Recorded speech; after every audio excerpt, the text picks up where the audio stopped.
Israel Hamas युद्ध को लेकर दुनिया दो धड़ों में बटी हुई दिख रही है।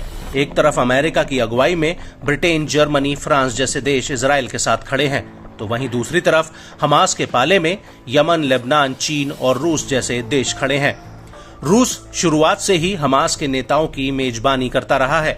यहां तक कि युद्ध शुरू होने के बाद हमास का एक प्रतिनिधि मंडल रूस की राजधानी मॉस्को गया था, जहां पर उन्होंने रूसी विदेश मंत्री सरगेई लावरोव के साथ सीधी मुलाकात की थी।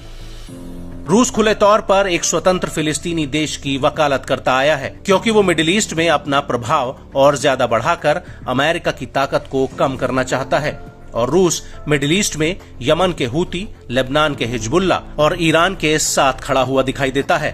कई ऐसी रिपोर्ट्स भी आई हैं जिनमें यह दावा किया गया है कि रूस के हथियार ईरान से होते हुए हूती और हिजबुल्ला और हमास तक पहुंचे हैं।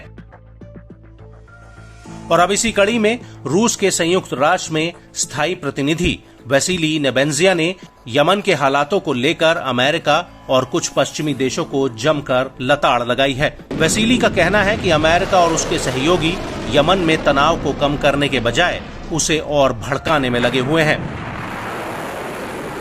रूसी प्रतिनिधि वैसिली ने यूएनएससी की एक मीटिंग के दौरान कहा कि अमेरिका और उसके सहयोगी ताकत के दम पर अमेरिका और ब्रिटेन की अगुवाई में यमन के खिलाफ हमला कर रहे हैं, जो अब बेनकाब हो चुका है। कुछ देश हालातों को शांत करने के बजाय ताकत के दम पर आग में घी डाल रहे हैं। पश्चिमी देशों को गाजा में युद्ध खत्म करने और यमन के भीतर समझौता करने पर ध्यान केंद्रित करना चाहिए।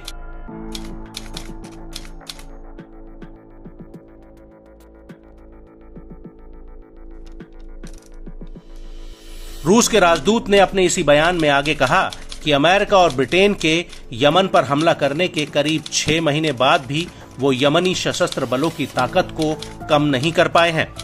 हूती का तेल अवीव में ड्रोन हमला इसका सीधा सबूत है। हकीकत में हूती की क्षेत्रीय उपस्थिति और मजबूत हुई है।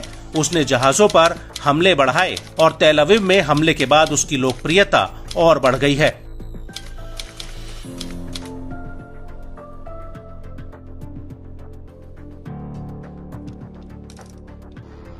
आपको बता दें, हूती ने तेल अवीव पर 19 जुलाई 2024 को एक ड्रोन हमला किया था। इसके अगले दिन इजराइल ने 20 जुलाई 2024 को यमन के होदेदा बंदरगाह पर एक बड़े तेल डिपो पर हवाई हमला किया था।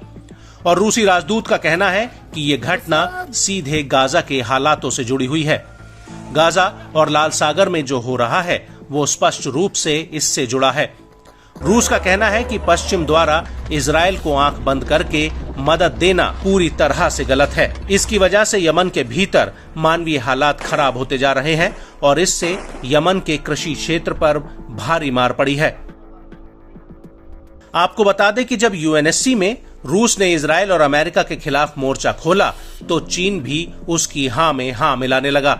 यूएनएससी में चीन के राजदूत फू कॉन्ग का कहना है कि चीन यमन के ऊपर संयुक्त राष्ट्र सुरक्षा परिषद के प्रस्ताव को पूरी तरह से लागू करने और गाजा में तुरंत युद्ध विराम की मांग करता है। आपको बता दें कि चीन के राजदूत फू कॉन्ग ने अपने इसी बयान में आगे कहा कि लाल सागर के हालातों के खराब होने का कनेक्शन गाजा युद्ध से जुड़ा हुआ है, इसलिए फिलिस्तीन इलाके में तुरंत युद्ध विराम होना चाहिए।